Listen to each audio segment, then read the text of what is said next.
কনজামশনটাই আমরা মেডিকেল সায়েন্সে বলি বেসাল মেটাবলিক রেট বা বিএমআর। তো মিনিমাম একটা আপনার শরীর চালনা করতে গেলে 1000 কিলো ক্যালোরি পার ডে আপনার বিএমআর দরকার। তাতে আপনি কোনো এক্সারসাইজ করেন আর না করেন আর বা আপনি বেড রিটেন থাকেন, বেড রিটেন থাকলেও 1000 কিলো ক্যালোরি আপনার পার ডে খরচা হবে। ঠিক আছে। তো নেক্সট আমরা দেখছি যে যেসব আপনার এই যে আর্টিফিশিয়াল ওয়েটে যে সাপ্লিমেন্টসগুলো আছে বা প্রোটিন পাউডারগুলো আপনারা খাচ্ছেন, হ্যাঁ, বা আপনার ডায়েট পিলসগুলো নিচ্ছেন বা আয়ুর্বেদিক ক্যাপসুলগুলো নিচ্ছেন, প্রোডাক্টগুলো নিচ্ছেন, কিন্তু তার এগেনস্টে আপনি দেখছেন যে আপনার মিলগুলো রিপ্লেস করে দিতে হচ্ছে।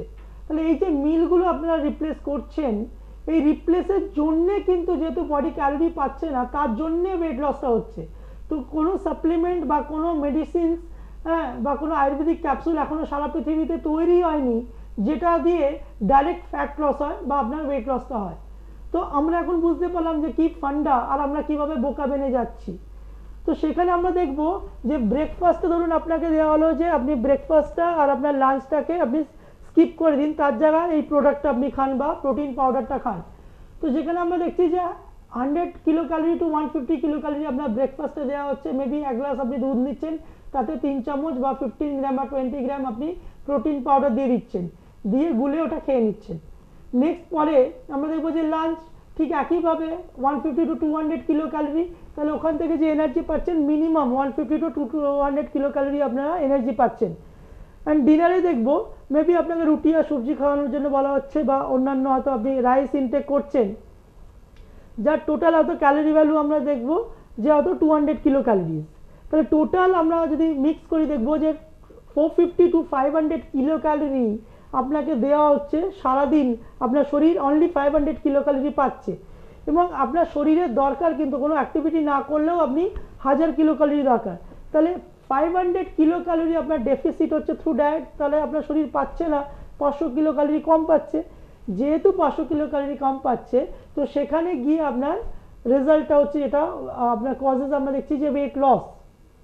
এবার যেটা নেক্সট আমরা দেখবো যে ওয়েট লসের রেজাল্ট, যে রেজাল্টটা আমরা দেখবো সেটা ফার্স্ট মান্থ খুব আনন্দের ব্যাপার, 5 টু 6 কেজি আপনার লস হয়ে গেছে। সেকেন্ড মান্থে গিয়েও খুব আনন্দ, 4 থেকে 5 কেজি আপনার ওয়েট লস হয়ে গেছে। প্রবলেম শুরু হচ্ছে থার্ড মান্থ থেকে। এর আমি একটু বলি যে প্রথম দুদিন আপনার বডিতে যে কার্বোহাইড্রেটগুলো থাকে, এই কার্বস বা গ্লুকোজ ফর্মেশনগুলো আপনার ইউটিলাইজ হতে থাকে অ্যাজ এ এনার্জি। দুদিনের মধ্যে যদি আপনি প্রপার তাকে ব্যালেন্স ডায়েট না দেন শরীরকে, তো তখন ও কী করবে, আপনার বডিতে যে অ্যামাইনো অ্যাসিডগুলো আছে, যে মাসেলসগুলো আছে, সেই অ্যামাইনো অ্যাসিডগুলো ইনস্ট্যান্ট অ্যাজ এ ফ্লুয়েল হিসেবে ও এনার্জি যোগাতে থাকবে শরীরকে। তো তাতেই কামিং 2 মাস পর্যন্ত, আরও 2 মাস আপনি দেখবেন যে আপনার শরীর থেকে হয়তো ওয়েট লস হচ্ছে কিন্তু আপনার মাসেল লস হয়ে যাচ্ছে প্রচুর পরিমাণে, যার রেজাল্ট অন আপনি রিঙ্কলস বা এই জায়গাগুলো আপনারা পাচ্ছেন। প্রবলেম যেটা শুরু হচ্ছে থার্ড মান্থ থেকে, দেখুন আপনার ওয়েট লস প্রোগ্রেস কিন্তু কমে যাচ্ছে 3 টু 4 কেজি, ফোর্থ মান্থে গিয়ে 2 টু 3 কেজি, ফিফথ মান্থে গিয়ে 1.5 টু 3 কেজি। তাহলে টোটাল আমরা দেখবো 5 টু 6 মান্থের মতো, এর মধ্যেও আমরা গিয়ে দেখছি 18 টু 20 কেজি আপনি ওয়েট লস করছেন। এতেও ওয়েট লস হচ্ছে কিন্তু। তাহলে এর ওয়েট লস কোথা থেকে হচ্ছে সেটা আমরা একটু দেখে নিই। তো নেক্সট আমরা দেখবো বায়োকেমিক্যাল প্যারামিটার্স। তাহলে 5 কেজি যদি আপনার ওয়েট লস হয়, তাহলে ফ্যাট পার্সেন্টেজ থেকে আমরা দেখবো 1 কেজি ডিক্রিজ হচ্ছে। অ্যান্ড লিন বডি মাস থেকে আপনার মাসেলসটা লস হয়ে যাচ্ছে, মাসেলসের ভলিউম কমে যাচ্ছে।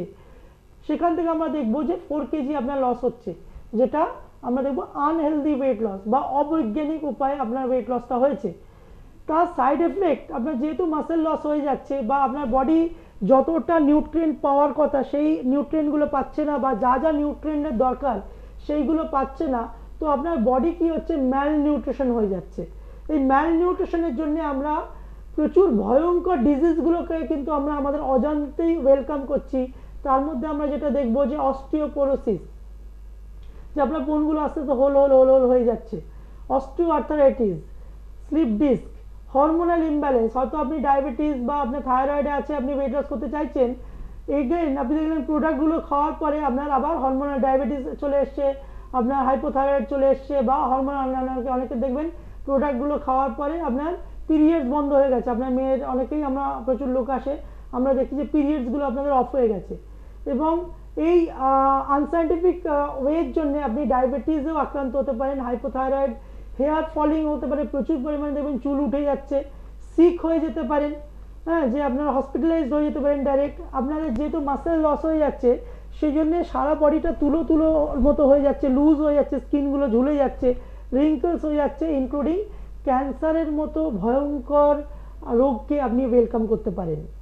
তো আমরা এই যে অবৈজ্ঞানিক বা artificial way to lose weight যেটা আমরা দেখে নিলাম, তো যারাই আপনারা করতে চাইবেন এই সব রিস্ক ফ্যাক্টরগুলো দেখে আপনারা করবেন। আমার মনে হয় তার থেকে আপনারা সায়েন্টিফিক অ্যাপ্রোচে যদি যান তাহলে উইদাউট এনি রিস্ক আপনারা জিনিসগুলো করতে পারেন। নেক্সট আমরা দেখব যে surgical way to lose weight. তো সার্জিক্যাল ওয়ে টু লুজ ওয়েটেও আমরা দেখব fast weight loss, few years later weight recycle. তাহলে এটা তো আমরা বাউন্স ব্যাক করে যাব। যেমনভাবে আমরা আর্টিফিশিয়াল ওয়েট লস করলাম, করে সেখানেও বাউন্স ব্যাক হবে ওয়েটটা যখন আপনি নর্মাল লাইফস্টাইলে আসবেন, ঠিক একইভাবে সার্জিক্যাল ওয়েটে লস করা ফিউ ইয়ার্স, মেবি 5 ইয়ার্স, আপনার 7 ইয়ার্স, তারপর দেখছেন ওয়েটটা আপনার রিসাইকেল হয়ে যাচ্ছে। তাতে আমরা যেটা দেখবো, to less calorie intake and increase exercise. তাহলে life long vitamins minerals support আপনার লাগে, যে সারা জীবন ধরে ভাইটামিনস এবং মিনারেলস আপনাকে নিয়ে যেতে হবে। তাহলে ওয়েট লস আমরা যেটা দেখছি, too less calorie intake through protein powder, shake etcetera causes weight loss. সেখানেও আপনার দেখছেন যে 2 মাস, যে সার্জারি করার পরে 2 মাস ধরে আপনাকে প্রোটিন পাউডার, প্রোটিন শেকগুলো রেকমেন্ড করা হচ্ছে, যার রেজাল্ট স্বরূপ কিন্তু আপনি ওয়েট লসটা পাচ্ছেন। তাহলে ওয়েট লসের রেজাল্ট আমরা দেখবো ফার্স্ট মান্থে খুশির ব্যাপার 10 থেকে 12 কেজি আপনার ওয়েট লস হয়েছে। সেকেন্ড মান্থে গিয়ে আমরা দেখবো 3 to 4 কেজি ওয়েট লস হয়েছে। থার্ড মান্থে দেখবো ওয়েট লসের প্রোগ্রেসটা আস্তে আস্তে চলে আসছে 3 to 4 কেজি। ফোর্থ মান্থে আমরা দেখবো 2 to 3 কেজি। ফিফথ মান্থে গিয়ে দেখবো 1 to 2.5 কেজি আমরা দেখবো যে ওয়েট লস হচ্ছে। এখানেও আমরা দেখছি যে total weight loss 20 to 25 KG weight loss আপনার হচ্ছে। এবার বায়োকেমিক্যাল প্যারামিটার্স আমরা যেটা দেখবো, ফ্যাট পার্সেন্টেজ থেকেও এখানে আমরা 4 কেজি ওয়েট আপনার ডিক্রিজ হবে এবং লিন বডি মাস 1 কেজি আপনার ডিক্রিজ হবে। তাহলে অ্যাকর্ডিং টু বায়োকেমিক্যাল প্যারামিটার্স আপনার হেলদি ওয়েট লস হওয়া দরকার ছিল, কিন্তু unhealthy weight loss due to malnutrition, যেহেতু আপনার শরীর সব কিছু নিউট্রিশনগুলো পাচ্ছে না, কারণ আমরা এখানে দেখছি একটা Roux en Y gastric bypass. তাহলে এখানে গ্যাস্ট্রিক বাইপাস সার্জারি করে করা হতে পারে, ল্যাপ্রোস্কোপিক গ্যাস্ট্রেটিক ব্যান্ড প্রসিডিউরস হতে পারে, বা গ্যাস্ট্রেটিক স্লিভ হতে পারে, বা আপনার ইন্টেস্টাইনটাকে আমরা দেখছি যে 12 ফুটের মতো ওটাকে কেটে বাদ দিয়ে দেওয়া হচ্ছে। তো সেখানে যে ডাইজেস্টিভ ট্র্যাক্টে যেসব নিউট্রিয়েন্টগুলো অ্যাবজর্ব করার কথা ছিল সেগুলো অ্যাবজর্ব করতে পারছে না, যার রেজাল্ট স্বরূপ আপনার বডিতে ম্যালনিউট্রিশন হচ্ছে এবং লেটার অন আপনাকে যেটা আমরা দেখছি অস্টিওপোরোসিস, অস্টিওপেনিয়া বা এইসব জায়গাগুলো থেকে আপনারা আক্রান্ত হতে পারেন। এবং তার সাথে সাথে আমরা দেখব যে সবথেকে বড় প্রবলেম আছে সাইকোলজিক্যাল ডিসঅর্ডার। কারণ আমরা যেহেতু আমরা অ্যানিম্যাল থেকে মেন, তো সেখানে কি হয়, খাবার প্রতি অটোমেটিক একটা আমাদের উইক পয়েন্ট থাকে যে আমাদের অ্যামাউন্ট ওয়াইজ খাবারটা বেশি খেতে হয়। তো যখনই আপনি দেখছেন যে পাশের লোকটা 1 প্লেট বিরিয়ানি খাচ্ছে আর আপনি কিছুই খেতে পারছেন না, হাফ রুটিও আপনি ইনটেক করতে পারছেন না, তখনই ইনডাইরেক্টলি আমরা দেখেছি যে সাইকোলজিক্যাল ডিসঅর্ডারের আন্ডারে ভুগছেন। তো তাদের আমরা অনেক সময় সাইকোলজিস্টও রেকমেন্ড করি। তো এই যে সার্জিক্যাল প্রসেস অফ ওয়েট লসটাও আমরা যদি সায়েন্টিফিক্যালি যাই তাহলে সেখানেও আমরা সেম রেজাল্টটাও পেতে পারি।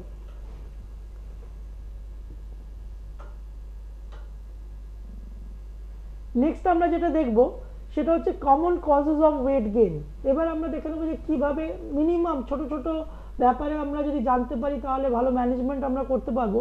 তাতে দেবো common causes of weight gain, যেটা ডায়েট ডিভিয়েশন 60% দায়ী। মেন আপনার স্টিম যেটা আছে, খাওয়া দাওয়াটাকে যদি আপনি প্রপার মেনটেন করতে পারেন, অবশ্যই মেনটেন মানে না খেয়ে থাকা না, অ্যামাউন্ট ওয়াইজ অবশ্যই বেশি খাবেন, ক্যালোরি ওয়াইজ আপনি তার ইনটেকটা আপনি কম করবেন যতটা আপনার বডির দরকার। নেক্সট আমরা দেখবো যে সেকেন্ড আমরা লেস অ্যাক্টিভিটি অর এক্সারসাইজ, যে যতটা পরিমাণে আপনি ইনটেক করছেন সেই অনুযায়ী আপনার অ্যাক্টিভিটি নেই বা ফিজিক্যাল এক্সারসাইজ নেই, যেটা আমরা বলি সেডেন্টারি লাইফস্টাইল। তাহলে 20% অ্যান্ড আদার্স যে কজগুলো থাকে, যেটা এনভায়রনমেন্ট বা অন্যান্য কজগুলো থাকে, যেটা আরও 20%, যার জন্য আপনার ওয়েটটা গেইন হতে থাকে। আর একটা আমরা দেখবো যে less food intake from body requirement. তাহলে অনেকে কম খেয়েও আপনার যতটা রিকোয়ারমেন্ট, বেসাল মেটাবলিক রেট যতটা আপনার দরকার, তার থেকে আপনি যেহেতু কম ইনটেক করছেন তার জন্য কিন্তু আপনার ওয়েটটা গেইন হতে পারে।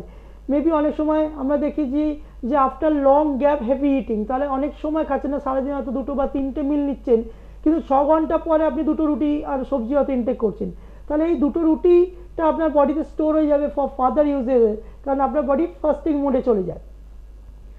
নাম্বার 5 আমরা দেখব ফাস্টিং, যে অনেকক্ষণ উপোস করে থাকা, কারণ এই অনেকের ওয়েট লস করার জন্য আমরা দেখেছি যে খাওয়া দাওয়া বন্ধ করে দিয়েছে, সব খাওয়া দাওয়া বন্ধ করে ওয়েট লস করার চেষ্টা করছে। তো এই খাওয়া দাওয়া বন্ধ করে দিলেও কিন্তু তার জন্যে আপনার বেসাল মেটাবলিক রেট যে বিএমআর, যে আপনার সেলে যতটা তাপ শক্তি তৈরি করে সেই ততটা তাপ শক্তিকে আমরা বলি বিএমআর, যে পার সেল ওয়াইজ, তো সেই সেলে আপনার প্রপার তাপশক্তি তৈরি না হওয়ার জন্যে আপনার বেসাল মেটাবলিক রেট কমে যায় এবং আপনি ওয়েট গেইন করতে থাকেন। দেন 6 আমরা দেখছি very low biological food intake, তাহলে আমাদের যে উন্নত ধরনের বা গুণগত মান যে আপনি ফুডটা নেওয়ার কথা, সেই গুণগত মানের আপনার ফুডটা না নেওয়ার জন্যে আপনার ওয়েটটা ডে বাই ডে গেইন হয়ে যাচ্ছে। আর নাম্বার 7 আমরা দেবো লেস প্রোটিন ইনটেক, তাহলে আপনার সারা শরীরে যতটা প্রোটিন ইনটেক হওয়ার কথা ততটা প্রোটিন ইনটেক না হওয়ার জন্যও আপনার ওয়েটটা আপনি গেইন করছেন।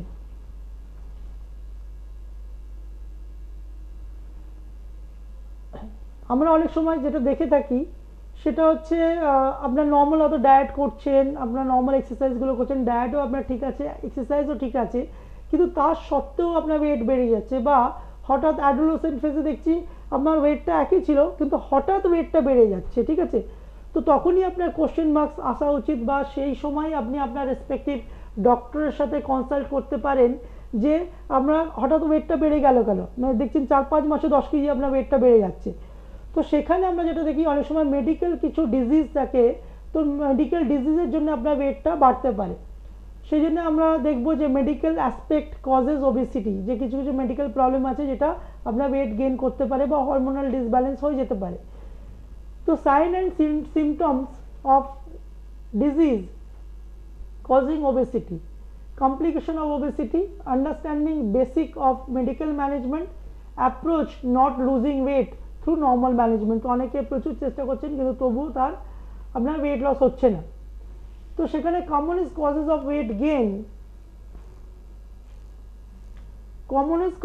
weight gain আমরা দেখব যে হাইপোথাইরয়েডিজম, যে আপনার থাইরয়েড গ্ল্যান্ড থেকে যতটা আপনার হরমোন সিক্রেশন হওয়ার কথা ততটা সিক্রেশন হচ্ছে না, লেস হরমোন সিক্রেশন হচ্ছে, তার জন্য আপনার হাইপোথাইরয়েড হয়েছে। বা নেক্সট আমরা দেখব যে diabetes mellitus type 2, polycystic ovarian disease PCOD, hyperinsulinemia, যে আপনার ব্লাডে ইনসুলিন লেভেল অনেক বেড়ে যাচ্ছে, হাইপার প্রোল্যাক্টিনিয়া, আপনার ব্লাডে প্রোল্যাক্টিন লেভেল যেটা মিল্ক তৈরি করে ডিউরিং আপনার ল্যাকটেটিং ফেজে, সেই আপনার হরমোনটা আগেই আপনার সিক্রেশন হচ্ছে। নাম্বার 6 দেখব যে leptin resistance. Number 7 high cortisol level, যেটাকে আমরা বলি adrenal resistance and drug induced, কোনো কোনো মেডিসিনস যার জন্য আপনার ওয়েটটা রিগেন হতে পারে।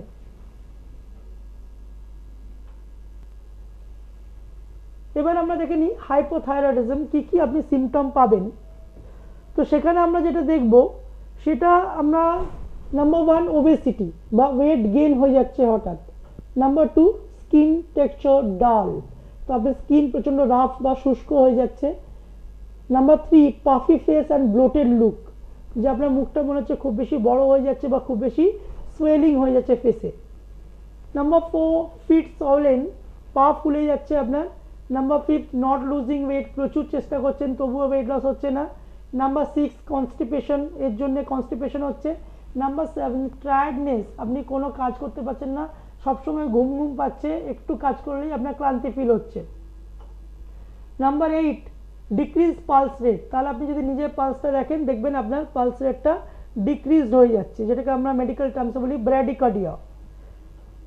নাম্বার 9 কোল্ড ইনটলারেন্স, তাহলে আপনার ঠান্ডা যখন কোনো কিছু আপনি পাচ্ছেন বা এসি রুমে আপনি যাচ্ছেন প্রচণ্ড আপনার ঠান্ডা লাগছে। নাম্বার 10 আমরা দেখবো ডিপ্রেসড। 11th আমরা দেখবো রিকারেন্ট মিসক্যারেজ হয়ে যাচ্ছে, যে বারবার হয়তো আপনি বাচ্চা নেওয়ার চেষ্টা করছেন বা কনসিভ করার চেষ্টা করছেন কিন্তু আপনার মিসক্যারেজ হয়ে যাচ্ছে। নাম্বার 12 আইস স্ট্রেস, প্রচণ্ড ঘুম ঘুম পাচ্ছে বা নেশা নেশা চোখটা হয়ে যাচ্ছে। নাম্বার 13 ইনফার্টিলিটি, প্রচুর চেষ্টা করার পরেও আপনার বাচ্চা আসছে না। নাম্বার 14 হেয়ার ডাল অ্যান্ড ব্রিটেল, যদি চুলের ডগা দেখেন দেখবেন চুলটাও প্রচণ্ড রুক্ষ এবং চুলের ডগাটা আস্তে আস্তে ফেটে যাচ্ছে। নাম্বার 15 অ্যাসিডিটি, প্রচণ্ড গ্যাস্ট্রিয়াটিক আপনি প্রবলেমে ভুগছেন বা অ্যাসিডিটি হচ্ছে বা দাঁতগুলো দেখবেন আস্তে আস্তে ক্ষয়ে যাচ্ছে। নাম্বার 16 আমরা দেখব নন পিটিং ইডিমা। তো আমাদের এখানে যদি আমরা পায়ে দেখি দেখবেন যে আপনি যদি পায়ে প্রেশার দিয়ে ছেড়ে দেন মেলিলিওলাসে, আমাদের পায়ের যে নিচে গার্ডটা যেটা আছে ওখানে প্রেশার দিয়ে ছেড়ে দেন দেখবেন আপনার নন পিটিং ইডিমা আপনারা দেখছেন। এই সিমটমসগুলো যদি আমরা দেখি আমরা দেখব যে হাইপোথাইরয়েড হয়েছে।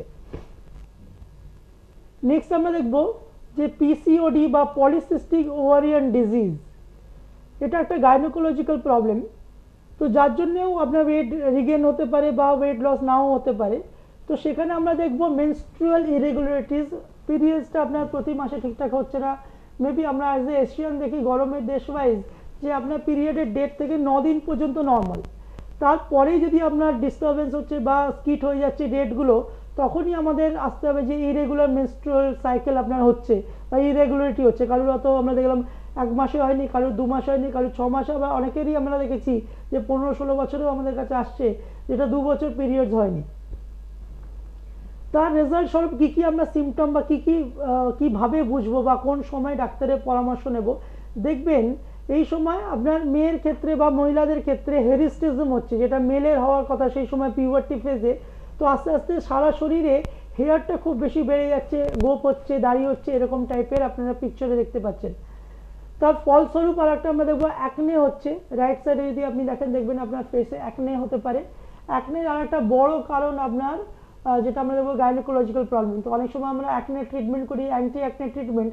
যারা অ্যান্টি অ্যাকনে ট্রিটমেন্ট করতে চাইছেন একবার আপনারা মিনিমাম গাইনোকোলজিস্টের সাথে ভিজিট করে একটা আলট্রাসোনোগ্রাফি করে নিন, তাহলে দেখবেন যদি আপনার গাইনোকোলজিক্যাল প্রবলেম বা পিসিওডিটাকে ঠিক করতে পারেন আপনার এই অ্যাকনের আর ট্রিটমেন্টের দরকার হয় না, অ্যাকনে নিজে থেকেই ঠিক হয়ে যায়। নাম্বার 4 আমরা দেখবো সেন্ট্রাল টাইপ ওয়েট গেইন। তাহলে আপনার ওয়েটটা হয়তো গেইন হচ্ছে, সেটা আপনার পেটটা বেশি হয়ে যাচ্ছে বা হিপসটা বেশি হয়ে যাচ্ছে বা থাইসটা বেশি হয়ে যাচ্ছে, হঠাৎ করে হিপ সাইজটা খুব বেশি বেড়ে যাচ্ছে। Number 5 strong family history of diabetes. তাহলে আমরা দেখছি যে বারবার স্ট্রং যাদের ফ্যামিলি হিস্ট্রি আছে ডায়াবেটিস মেলিটাসে তাদের ক্ষেত্রেও পরে পিসিওডি হতে পারে।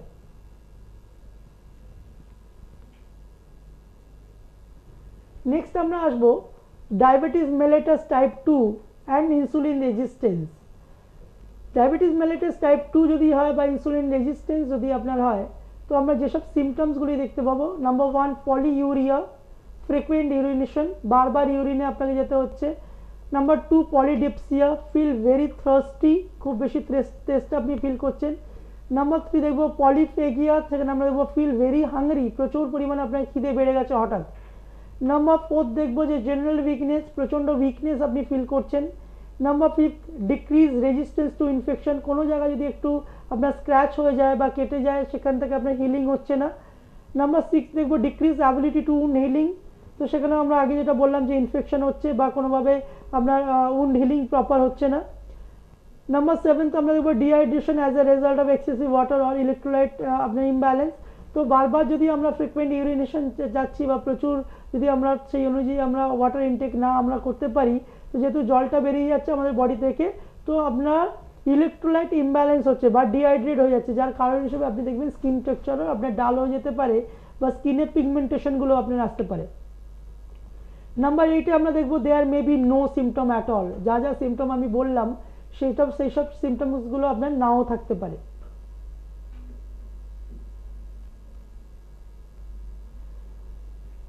নেক্সট আমরা দেখছি হাইপার প্রোল্যাক্টিনিয়া, যে প্রোল্যাক্টিন হরমোন যদি আপনার সিক্রেশন বেশি হয় তাহলেও কিন্তু আপনার ওয়েট গেইন হয়ে যেতে পারে। যে আমরা অনেক দেখেছি যে প্রচুর পরিমাণে সাইকোলজিক্যাল স্ট্রেসের আন্ডার দিয়ে আপনি গেছেন, যার রেজাল্ট স্বরূপ আমরা দেখছি হাইপার প্রোল্যাক্টিনিয়া আপনার আসছে, যেটা পিটুইটারি গ্ল্যান্ড বা মাস্টার গ্ল্যান্ডের ডিস্টারবেন্সের জন্য ম্যাক্সিমাম হয়ে থাকে।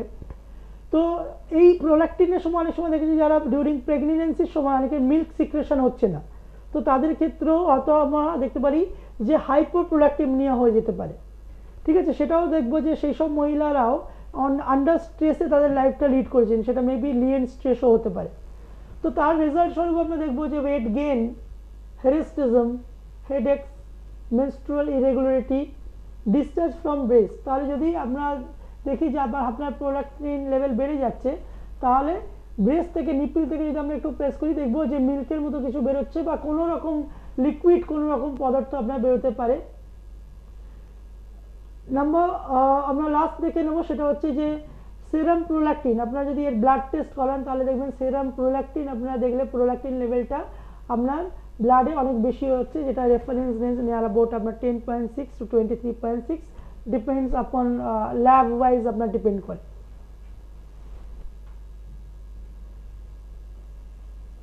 এবার আমরা আসবো যে অনেক সময় অনেক আপনার ড্রাগস থাকে যে ড্রাগসগুলোর দ্বারা আপনার ওয়েটটা গেইন হতে থাকে। তো এইসব ড্রাগস যদি আপনারা কেউ নেন, হ্যাঁ, তো সেই সময় আপনার রেসপেক্টিভ ডক্টরের সাথে একটু যদি আপনারা কোঅর্ডিনেট করতে পারেন বা কোনো আপনার নিউট্রিশনিস্টের সাথে কনসাল্ট করতে পারেন, তাহলে এই সময়েও আপনার মেডিসিন চলাকালীনও অনেক আপনার গার্ডগুলো আমরা দিতে পারি, যার জন্য আপনার ওয়েটটা হয়তো ইনক্রিজ হবে কিন্তু কম। বা আমরা দেখেছি ইনডাইরেক্টলি মেডিসিন খাওয়ার জন্যে প্রচুর সব দিক থেকে চেষ্টা করছেন কিন্তু আপনার ওয়েট লস হচ্ছে না, কারণ আপনি জানেনই না যে ওসব মেডিসিনসে আপনার ওয়েট গেইন হতে থাকে। তো আমরা দেখে নিই কী কী মেডিসিনস খেলে ওয়েট গেইন হতে পারে আমার। তো সেখানে আমরা দেখবো ওরাল কন্ট্রাসেপটিক পিলস, তাহলে গর্ভনিরোধক যে আপনার বডিগুলো আপনারা ইনটেক করেন, পিলসগুলো নেন, সেখানে ওভারঅল এল বা ওভারঅল গ্রুপের যে কোনো যদি আপনারা মেডিসিনস ইনটেক করেন, অনেক সময় হয়তো আপনার বাচ্চাকে নিয়ে কোনো রেসপেক্টিভ ডক্টরের কাছে যাচ্ছেন, দেখছেন এরকম টাইপের মেডিসিনস উনি রেকমেন্ড করে দিয়েছেন। তো একটা যদি পিসিওডি বা পিসিওএস এর সম্পূর্ণ আপনি ওয়েট লস করতে পারেন তাহলে কিন্তু ওই প্রবলেমটা সলভ হয়ে যায়, কিন্তু এইসব মেডিসিনের জন্য আপনার ইনডিরেক্টলি আমরা দেখেছি যে ওয়েটটা গেইন হয়ে যাচ্ছে। নেক্সট আমরা দেখবো বাইপোলার ডিসঅর্ডার, লিথিয়াম। স্টেরয়েড যদি আপনারা কেউ ইনটেক করেন, ভার্সালন, প্রেডিসোলন, বেটানালিন, তার সাথে সাথে হাইপার টেনশন যদি নিফিডিপিন টাইপের কোনো মেডিসিন, ডেপিন টাইপের কোনো মেডিসিন ইনটেক হয় তার জন্য ওয়েটটা গেইন হতে পারে।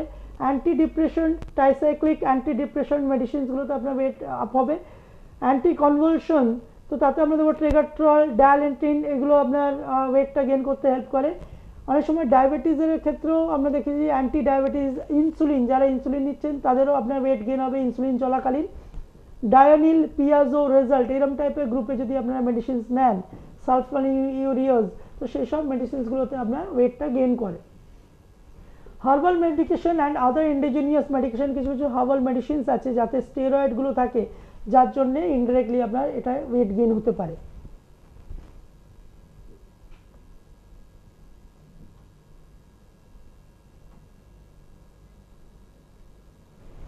নেক্সট আমরা দেখব যে কিছু কিছু medical complication by obesity. Obesity যদি আপনার হচ্ছে তাহলে আমরা দেখব এইসব মেডিকেল কমপ্লিকেশনগুলো আপনার আসতে পারে। নাম্বার ওয়ান আমরা দেখব যে hypertension, diabetes, heart problem, osteoarthritis বা arthritis, sleep apnoea, gallstone, respiratory difficulties, GERD, gastroesophageal reflex, PCOD or PCOS, polycystic ovarian syndrome, cancer, hyperlipidemia, depression, infertility, slip disc, hernia, skin problem or infection, এইসব problem যদি আপনার obesity থেকে তাহলে এইসব প্রবলেমগুলো আসতে পারে। দেন এখানে আমরা দেখছি যে ওবেসিটি ম্যানেজমেন্ট বাই প্রফেশনাল, একটা ওবেসিটিটা ম্যানেজমেন্ট করতে গেলে রিস্ক যদি আপনি ফ্রি ম্যানেজমেন্ট করতে চান তো টোটাল 7টা প্রফেশনালের দরকার হয় যারা আপনাকে প্রপার গাইডলাইন দিয়ে ওয়েট লসগুলো করায়। তো তার মধ্যে নাম্বার ওয়ান আমরা যেটা দেখেছি যে respective doctor, family physician, psychotherapist, nutritionist, physiotherapist, physical trainer, nurse আর স্লিমিং থেরাপিস্ট, এই 7 জনে মিলে আপনার টোটাল একটা টিম ওয়ার্ক করে ওবেসিটিটাকে কমপ্লিটলি বা পারমানেন্টলি আপনার কমিয়ে দিতে পারে। এর সাথে সাথে আমরা অনেক সময় দেখি যে অথিন্স যেভাবে তৈরি করে, কারণ অথিন্সের কোর্সগুলো থাকে, সেটা হচ্ছে আমরা বিজনেসটাকেও আমরা মুভ করাই যে বিজনেসগুলো কীভাবে আপনারা করতে পারেন। তো অথিন্স টিমে আর একটা যেটা হয় সেলস এক্সিকিউটিভ, মার্কেটিং ম্যানেজার বা সেন্টার হেড। তো অথিন্স team of medical professional treat obesity, তো টোটাল আন্ডার মেডিকেল গাইডলাইন্সে অথিন্সে আপনারা ওয়েট লসগুলো করতে পারেন এবং রিস্ক ফ্রি আপনারা ওয়েট লসগুলো করতে পারেন। এতক্ষণ ধরে আমরা জেনে নিলাম যে ওবেসিটিটা কি। এবার আমরা চলে আসব এর ম্যানেজমেন্টের বিষয়ে। ওবেসিটি ম্যানেজমেন্টে সবথেকে গুরুত্বপূর্ণ অধ্যায় হলো নিউট্রিশন।